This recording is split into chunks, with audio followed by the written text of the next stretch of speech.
The idea that no person is above the law is a bedrock principle of American justice. No man is above the law, no matter what the crime. And I agree with you. No man is above the law, and no person is above the law. No one is above the law. No one is above the law. No one's above the law. No one is above the law. No man is above the law. Nobody is above the law. No one is above the law. No man is above the law. He has to be held accountable. He's not above the law. No one's above the law. Either that nor any other title puts you above the rule of law. No one is truly above the law. That is what it means to have a rule of law. That is what it means to not have a king. They're not above the law. Nobody is above the law. Everyone will be treated, as Merrick Garland has said, as, equally. Well, that no one is above the law, which is foundational. No one is above the law, even a former president. We have one set of laws in this country, and they apply to everyone. No one is above the law. The law is the law, and no one should be above it. Yes, nobody is above the law. No one is above the law. No one else is above the law, including a president. Nobody is above the law. You can't have two justice systems in America. It has to be one justice system. And anybody who breaks the law should be held accountable. And that no one is above the law. No one is above the law, and our president is not above the law. I always thought that this country, that no one was above the law, especially the presidents. Except if you're a crack-smoking son of a senile, demented president. That's right, as it turns out, the political party that's been lecturing the nation these last 2.5 years that no one is above the law has just declared in no uncertain terms that, come to think of it, maybe some are. We're going to see how Democrats are absolutely freaking out over Biden's pardon and why it looks like this all but guarantees the imminent release and freedom for the J6 political prisoners. Hey, gang, it's me, Dr. Steve, your patron professor, back with you after a wonderful Thanksgiving weekend. I hope yours was filled with gratitude and love and joy. And now we're beginning the wonderful Advent journey to Christmas Day, and I'd love to experience that journey with you. So make sure to smack that bell and subscribe button. Before we dive in here, gang, let's give a huge shout out to one of our sponsors who make these videos possible, and that's Liver Health Formula. Now, if you're one of the 100 million Americans struggling with all the weight gain and loss of energy that comes with a fatty liver, these patriots are going to be your absolute best friend. Liver Health Formula is an all-natural supplement. It contains 12 clinically proven botanicals that help recharge and protect your liver. It's manufactured right here in the USA, and it's approved by independent American doctors. And if you click on that link below right now, you can try Liver Health Formula and receive a free bottle of blood sugar formula when you order today. So don't let a fatty liver keep you sluggish and inactive. You know, gang, if you've been with me for a while, you know I recently lost over 60 pounds, and I could say it was one of the best decisions I ever made. And now it's your turn. Click on that link below or go to getliverhelp.com/Turley and claim your free bonus gift. That's getliverhelp.com/Turley. Have you ruled out a pardon for your son? Yes. I've been very clear. The president's not going to pardon his son. Is there any possibility that the president would end up pardoning his son? No. Second one, would the president pardon or commute his son? I was very clear, and I said no. I've been very clear. The president's been very clear when we've been asked this question. And he said he would not pardon his son. You've said before that the president would not pardon his son. Is that still the case? Nothing has changed. That is still the case. The president would not pardon or commute the sentence for his son, Hunter. I just want to make sure that that is not going to change over the next 6 months. The president's saying he would not. It's still a no. It's still a no. It will always be a no. It's still a no. It will be a no. It is a no, and I don't have anything else to add. Will he pardon his son? No. With breaking news tonight, President Biden has made a decision to pardon his son, Hunter. And they wonder why they lost. I mean, seriously. That, to me, is what is so astonishingly striking in all of this. The very fact that any Democrat could possibly be perplexed as to why the American people so overwhelmingly rejected them at the ballot box, losing the White House, losing the Senate, losing the House, losing the majority governorships, losing state legislatures, how any Democrat could be the least bit perplexed over that mass rejection after what we all just witnessed last night is a sign of mental illness at this point, as far as I'm concerned. As I'm sure you all know by now, after denying for months, repeatedly denying that he would ever have anything to do with even thinking about pardoning his son Hunter after his conviction on illegal gun possession and tax evasion, President Biden has done just that. In fact, he did that and then some. Biden has issued what many are calling perhaps the single most sweeping pardon ever seen in modern politics. Even the ultra-leftists over at Politico were caught off guard. They had no idea Biden was ever going to issue a pardon, let alone one so sweeping.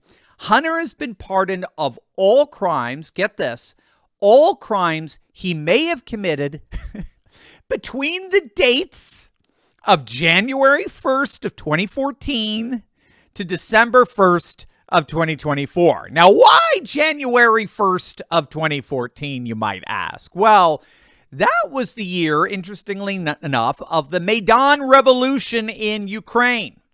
A U.S. State Department initiated coup of a duly elected Ukrainian president because he happened to be pro-Russian.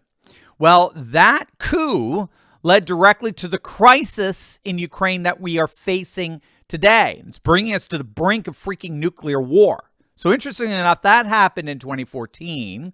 And it was also the same year that Hunter got his seat on the board of Burisma, the corrupt Ukrainian energy company that paid Hunter $80,000 a month for his expertise on running an energy company. Not! And so needless to say, a number of otherwise loyal liberal Democrats are, shall we say, having second thoughts this morning. Nate Silver, the otherwise faithful left-wing liberal who tries to plausibly pass himself off as a polling analyst, even though he's nothing more than a left-wing propagandist and polling fraud, is coming out and saying that this betrayal will make it virtually impossible for him and others to vote for another Democrat. Yeah, I'll believe it when I see it, but I'm glad to hear it. Colorado Democrat Governor Jared Polis said that the pardon will only end up tarnishing Joe Biden's already tattered reputation. In fact, the whole of the Washington establishment appears to be rather, shall we say, disillusioned over this pardon. Here's the rabid never-Trumper Joe Walsh expressing his complete and total disgust. What do you make of all of this? What is likely to be the response on Capitol Hill to this breaking news? Good to be with you. See, I told you so. They're all like that. So the next time any of us complain about anything Trump does, this pardon is just deflating. For those of us who have been out there for a few years now yelling about what a unique threat Donald Trump is, for Joe Biden to do something like this, Trump, nobody's above the law, we've been screaming. Well, Joe Biden just made clear his son Hunter is above the law. Donald Trump lies every time he opens his mouth, we've been screaming. Joe Biden repeatedly lied about this. The politicization of the justice system, Donald Trump and his people have been screaming. That's exactly what Biden said here. I don't know that people will be surprised because you're right. Joe Biden repeatedly said he wouldn't do this. So he repeatedly lied. But this just furthers the cynicism that people have about politics. And that cynicism strengthens Trump because Trump can just say, I'm not a unique threat. Everybody does this. If I do something for my kid, my son-in-law, whatever, look, Joe Biden does the same thing. I get it, but this was a selfish move by Biden, which politically only strengthens Trump. It's just deflating. Oh, poor Joe. Poor deflated never-Trumper Joe. Do we need to call a ambulance? Well, sorry, Joe. What's deflating is your unwavering defense of this corrupt establishment. What's deflating is your insistence on denouncing and denigrating the only plausible challenger to that corrupt establishment, all the while failing to call out that corruption yourself. What's deflating is the entire sad, pathetic never-Trumper movement that has so morally blinded by hate and jealousy and bitterness that it couldn't see that that movement had become the very monster they were always accusing Trump of being. But perhaps the single most telling response of all came from none other than the president-elect himself. Quote, "Does the pardon given by Joe to Hunter include the J6 hostages who've now been in prison for years?" Such an abuse and miscarriage of justice. And that, my friends, is what's so key to all of this. What Trump just said there, I think, is the major takeaway. It's the absolute key to why so many find what Biden did to be really the end of the line for the establishment. Again, it bears repeating.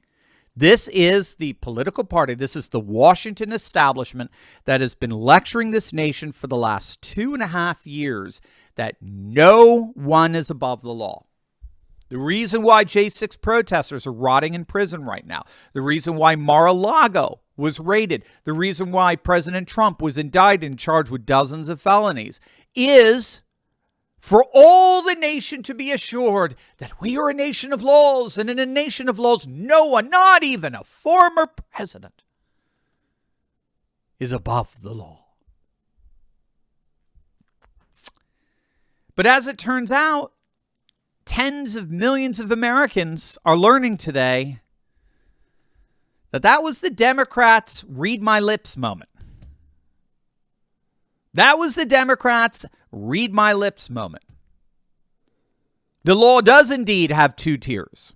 There is a protected class that's afforded special rights and privileges that asymmetrically advantages them in relation to the law, an advantage that no other citizen in the nation has. In other words, there are some who are indeed above the law, and they appear all to be Democrats. Whether it's in the form of Hillary getting off scot-free from a felony act and handling classified information that would have put any one of us in jail, or Biden himself storing classified documents in his garage without the requisite authority to have them when he was vice president, or the tens of thousands of rioters that burned down every city in the nation during the summer of 2020. It seems quite clear to the vast majority of the country that if you're on a certain political side, the law does not pertain to you. At a larger level, this is what is referred to as anarcho-tyranny, which is it's very much part of the defund the police movement that's so horribly ravaged our nation's city. So it's usually in the cities that we all experience anarcho-tyranny in some way, shape, or form. I like to use an example. It's like when a police officer's writing you up a ticket, $100 ticket fine because your parking meter went 10 seconds over, all the while ignoring the homeless guy 5 feet away from you guys who's shooting heroin and taking a crap on the sidewalk. That's anarcho-tyranny. It's a strange combination of legal exemptions for some, but a legal weaponization for others. So it's the absence of law, and it's a radical legalism. And that's exactly what Biden is perpetuating here, and why so many Democrats are so concerned that this really is their read my lips moment. This is going to have lasting damage to their political brand.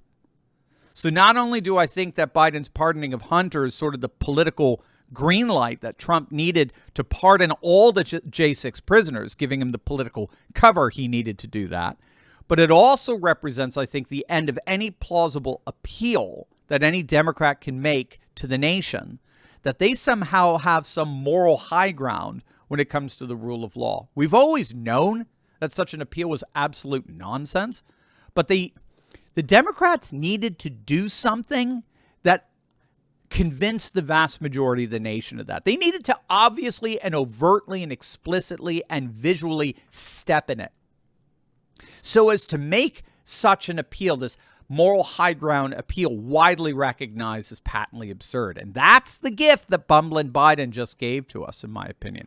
Biden has shown that the Democrats do, in fact, believe that some are so privileged so as to be above the law.